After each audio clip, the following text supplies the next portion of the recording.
Welcome to Louisville 5 Subdivision located sa Barangay Lalaan, Silang, Cavite.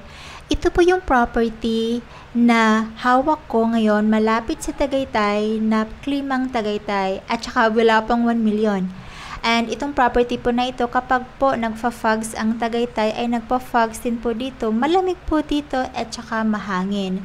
And what is nice about this property is sa loob po, meron po siyang hotel and resort. So nakikita nyo dito sa video, yung may blue po na bubong sa may kanan, yan po ay ang pavilion nitong subdivision. Tapos po, yung isang building naman na kulay blue as well, yan po ay hotel. And then, katabi niya swimming pool. So, yung hotel and resort po na yan, ang may-ari po niyan ay yung anak po ng developer na Exceed na siyang gumawa nitong subdivision na ito. And as we can also see in the video, mahangin po dito kasi ridge view na po ito. Wala pong nagbablock dun sa unahan ninyo. Kaya po, ang lagusan po ng hangin dyan ay dire-diretso. And actually, nagpunta ako dyan sa property last week and I personally experienced yung lamig.